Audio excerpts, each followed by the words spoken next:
In today's video, I'm going to show you how to make cash envelopes. Now, if you are a cash spender like myself, you have found yourself a budgeting system that allows you to use cash envelopes.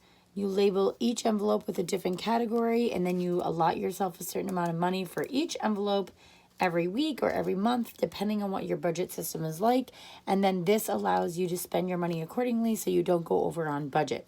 So I've created a couple of different categories. I have food and home, fun, beauty, miscellaneous, holidays, and this is my kids' needs. So there's different reasons for all kinds of things.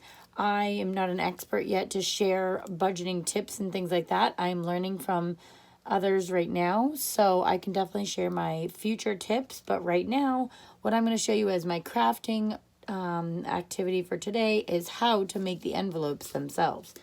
So the first thing that I like to do is I like to get the paper that I want to use. You can pretty much use whatever you want. This is like regular scrapbook paper that you can buy at Michael's or Joann's or whatever craft store is near you. Then I like to get a bill. I'm going to use a dollar bill for the example. And what I do is I make sure the bill is my measurement. I like it to be a little bit bigger than the actual bill itself, as you can see. Because then that gives me some leeway to put the money in without it bending, or if I'm trying to hurry at the grocery store, I find that it's faster if the envelope's just a little bit bigger, so then I can just put the bill right in without struggling to fit it in perfectly.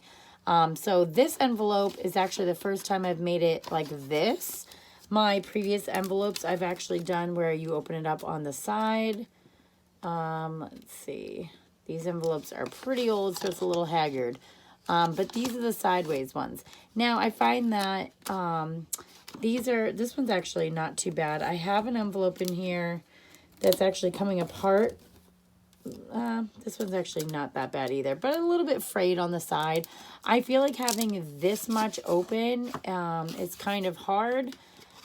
But at the same time, I can also see which kind of bills I have fairly easy. So it really just depends, I guess, on who you are as a person and how you want to put your money in the bill. So you can either do it sideways or you can do it long ways. It really just depends on what you want to use it for.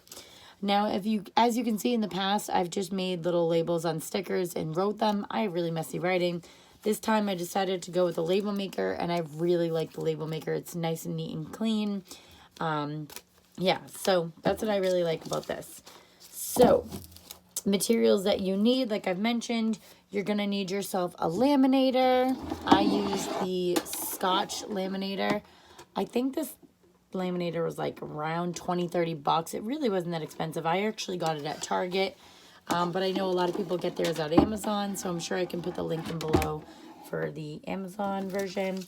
And then, like I said, you just need some scrapbook paper, a pair of scissors. You're definitely going to need yourself some laminating sheets. I like to use the Scotch brand that goes with my laminator. I think these may be around 15-20 bucks as well. I have 100 pouches in here, so it does last me a really long time. I think the last time I bought these, though, were on Amazon. But again, Target is my other go-to place to get these kinds of things. Okay.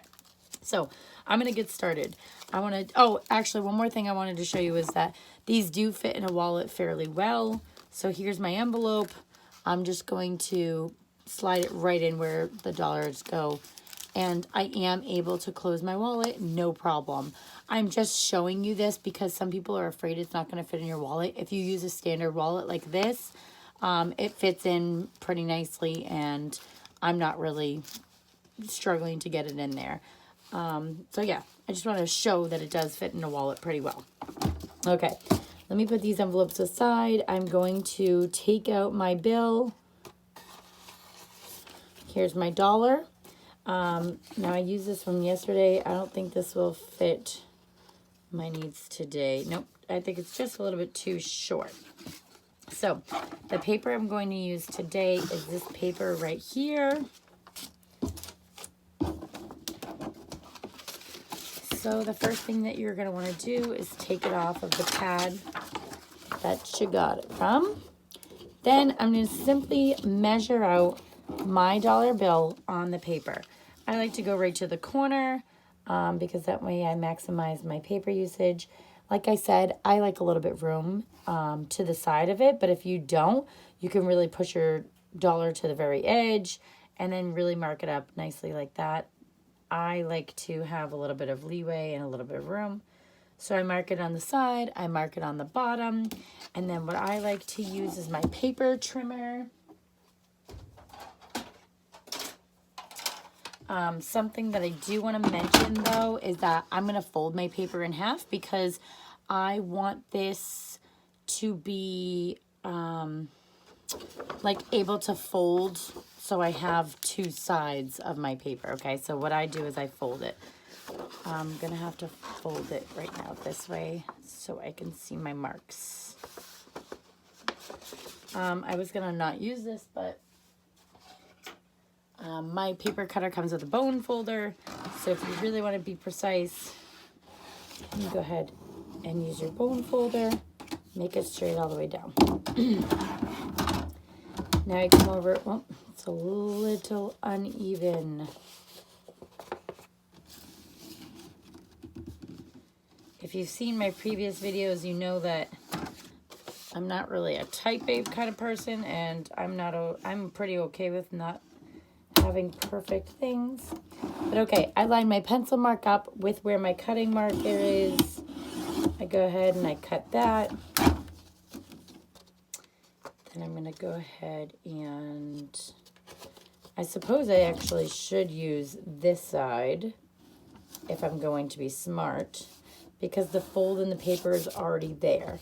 So I'm going to cut off that side of the paper. Yeah, I tend to like to cut it twice. Okay. Let's see how well I'm doing here. Okay, so I know my dollar will fit in here. So what I'm going to want to do next is I want to heat up my laminator. I'm going to go ahead and plug it in. Okay, so I no longer need my cutting machine. I'm going to fold my paper the opposite way now because I want the pretty design on the outside of it. Take my dollar, I can put this aside. I'm heating up my laminator. And what you're going to want to do is you're going to want to get a piece of paper ready. I typically like to use as much of the laminating paper as possible when I go to do this. So I don't like to waste a whole sheet of paper like this. But I'm honestly not prepared to really laminate anything else right now. So it is what it is. I'm just going to use this paper for my one envelope.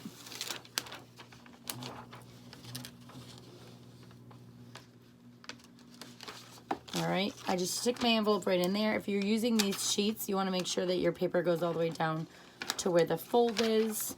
And that's the side that you're going to want to enter into the laminator when it's ready. It is ready for the 1st degree. I like it to go to the 5. It will also blink blue when it's ready. I'm usually not that patient, but I might speed this video up a little bit so you don't have to sit there and wait like I'm going to.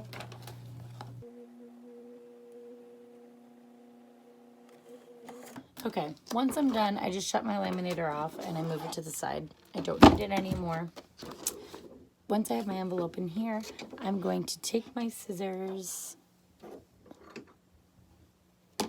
and I'm just going to go ahead and cut around the edges. Now here's where it's important. If you're going to cut down the edge, you need to be mindful of that. Or if you're going to cut in the slit up here, you want to be mindful of that. I'm going to make my opening over here, not this line. But if you're going to use this line, then you want to cut these first. I'm sorry. You want to cut around these, but not to the opening. This one, you want to cut where the opening is so you're able to access it. I hope that makes sense. You'll watch when I do this side because that's what I'm going to do this time. So I like to make sure that I don't get so close to where the lamination actually sealed because I don't want it to pop open. So I go close, but not too close. I want to make sure I keep that good laminator seal. Okay, so this side is still going to be sealed fully, this side and this side. So now what I'm going to do is I'm going to actually go right up to where the paper is so I can get my opening. And voila, there is my opening. And then I can go ahead and stick my dollar in, and now I have my envelope. The next step that you can take is I use a laminator, so I would go ahead on here, type in what I want for, like you can see, holidays. I just made a holiday envelope last night, but I can go ahead and I can laminate my label, or I can write on a sticker, or you can even just use a Sharpie and write on here what you want this envelope to be used for. But there you go, pretty easy. Again, you can use any paper that you want. I do really particularly like this flower paper, and I wish I had more, but I just made these notebooks with them. But that's a whole other video. But I'm just trying to show you there's many different patterns out there, and you should just find your style, make your envelopes, and there you go for your budgeting system. I hope I helped you in some way today and let you know how easy it is to make cash envelopes. If you have any questions or comments, please leave them down below. Please don't forget to subscribe to my channel. Hit that bell so you know when I upload a new video. I really appreciate all your support, and happy crafting.